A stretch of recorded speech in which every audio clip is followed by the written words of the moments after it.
कभी भी इन गंदे रिलेशनशिप्स में बॉयफ्रेंड गर्लफ्रेंड वाले चक्रों में मत पड़ना। ये जो बॉयफ्रेंड होते हैं इन्हें तुमसे कोई प्यार व्यार नहीं होता, ये सिर्फ तुम्हारे मजे लेने के लिए होते हैं। इनमें से कोई तुम्हारी जिम्मेवारी उठाना नहीं चाहता। ये शरीर के वो भूखे दरिंदे हैं जो तुम्हारा इस्तेमाल करते हैं। तुम सोचती हो कि वो तुम्हारी केयर करते हैं, जिसने तुम्हारा सब कुछ लूट लिया, क्या करोगी ऐसी केयर का? माँ बाप भाई से ज्यादा कोई भी केयर नहीं कर सकता। देखो जरा उस बाबू सोने, उस घटिया लड़के की तरफ। वो काबिल नहीं, तुम्हारी जिंदगी का कातिल है, जिसने तुम्हारी इज्जत को खत्म कर दिया, तुम्हारे सपनों को खत्म कर दिया, गर्भ निरोधक गोलियां खिला खिलाकर तुम्हारे शरीर को खत्म कर दिया, तुम्हें अपने ही माँ बाप के सामने दुश्मन बनाकर खड़ा कर दिया। बस एक छोटा सा शब्द ब्रेकअप बोलकर तुम्हें पूरी उम्र दर्द देकर छोड़ दिया। ये जो आज का पल है वही पास्ट बनेगा। इसे ऐसा बनाओ कि तुम्हें अपने पास्ट पर, अपनी हिस्ट्री पर गर्व हो। पास्ट से नफरत कर डिलीट करने की कोशिश करनी ना पड़े तुम्हें जब तुम इस पास्ट को पीछे मुड़कर देखोगी। पास्ट को याद कर खुद के सामने शर्मिंदा ना होना पड़े।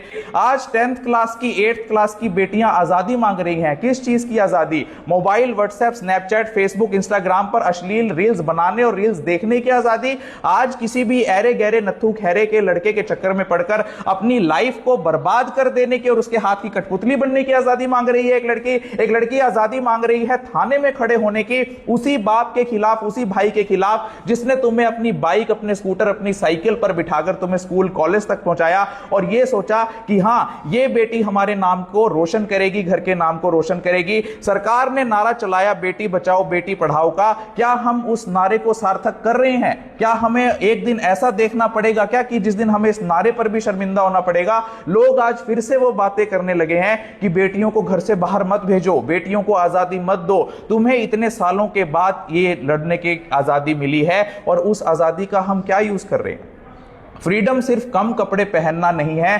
फ्रीडम है कि तुम वो सब कर सको जो तुम अपने सपनों को पूरा करने के लिए करना चाहती हो। तुम अच्छी शिक्षा लो, तुम अच्छे स्वास्थ्य लो और तुम अपने हक को जो सरकार ने और कानून ने तुम्हें दिए हैं वो असली आजादी है, ना कि अपनी जिंदगी को नरक में धकेल लेना आजादी है। तुम्हें एक बात पता होनी चाहिए कि आज 2022 के आंकड़े के अनुसार पूरे देश में 1,59,00,000 बच्चे 10 से 17 साल तक के हैं, वो किसी तरह का नशा करते हैं। क्या ये आजादी है? आज हमारे देश के बच्चे कई गेम्स में फंसकर आत्महत्या कर रहे हैं या कई गेम्स के चक्कर में अपने करोड़ों हजारों करोड़ लुटवा रहे हैं। क्या यह आजादी है? सोच कर देखना कि तुम खुद भी नहीं चाहती थी इन गंदे चक्रों में पड़ना। तुमने जब अपने घर से पहला कदम बाहर रखा तो तुम कुछ बनना चाहती थी, बिगड़ना नहीं चाहती थी। तुम किसी बॉयफ्रेंड के चक्कर में नहीं पड़ना चाहती थी, किसी रिलेशनशिप के चक्कर में नहीं पड़ना चाहती थी। तुम्हें बहकाया गया है, फिल्मों ने बहकाया, सोशल मीडिया ने बहकाया, अश्लीलता ने तुम्हें बहका दिया है। जो समाज तुम्हारे लिए फ्रीडम की बात करता है और कहता है कि तुम्हारे पास फ्रीडम है ये चीजें करने की,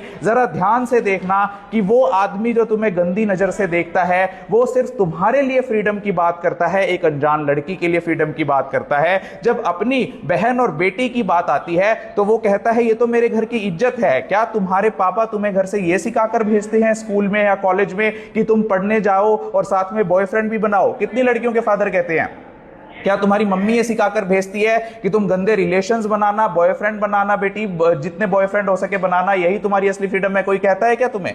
तो कौन है वो लोग जो तुम्हारे माइंड में ये चीजें भर रहे हैं कि फ्रीडम का मतलब गंदे रिलेशंस बनाना है, फ्रीडम का मतलब अश्लील रील्स बनाना है? सोचो जरा कि अपनी इज्जत लुटवाने के लिए जो लोग तुम्हें सिखा रहे हैं या तुम्हें बहका रहे हैं उनको गौर से पहचानो, क्योंकि जो लोग ऐसी बातें करते हैं वही ये चीजें एक्सेप्ट नहीं करते। वही तुमसे ये पूछते हैं शादी के दिन कि तुम्हारे कोई रिलेशंस तो नहीं थे, वही तुम्हारी इंक्वायरी निकलवाते हैं कहीं ये लड़की गलत तो नहीं थी। अगर इन चीजों का मतलब ही फ्रीडम होता तो समाज में इन चीजों को बहुत अच्छा माना जाता और इसी के बेस पे लोगों की जिंदगियां बनती। तुम्हारी सोच ही तुम्हें एक अच्छा इंसान बना सकती है, एक हैवान बना सकती है। तुम्हारी सोच ही, तुम्हारे हाथ में अगर बंदूक है तो तुम्हें एक सैनिक बना सकती है, एक आतंकवादी बना सकती है।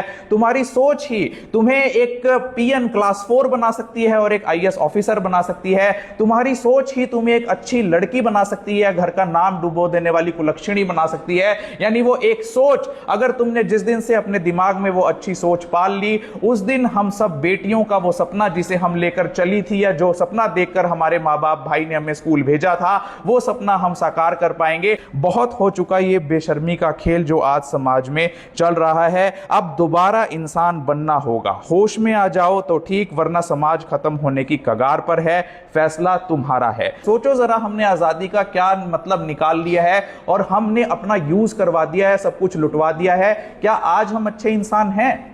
अपने आप को जरा स्कैन करके देखना, तभी हमारे हिंदुस्तान की बेटियां, हर बेटी के लिए मैसेज है कि अपने हिंदुस्तान का अगर नाम रोशन ना भी करो, अपने जिले का, अपने स्टेट का नाम रोशन ना भी करो, अपने गली, अपने मोहल्ले का नाम रोशन ना भी करो, कुछ बनो भले ही मत, लेकिन बिगड़ो मत। क्योंकि जब एक व्यक्ति बिगड़ता है तो उसके साथ दो व्यक्ति बिगड़ते हैं। जब एक लड़की बिगड़ती है तो उसके साथ दो घर बिगड़ते हैं, एक तो वो जिसमें वो पैदा हुई और एक वो जिसमें वो शादी करवाने के बाद गई। यही मेरा छोटा सा मैसेज है अपने भारत देश की लड़कियों के लिए, और भारत देश को फिर से महान बनाना है। बनाओगे कि नहीं? यस और नो? जोर से बोलो, यस और नो? भारत माता की, भारत माता की, जोर से बोलो, भारत माता की, वंदे। बहुत बहुत शुक्रिया, थैंक यू।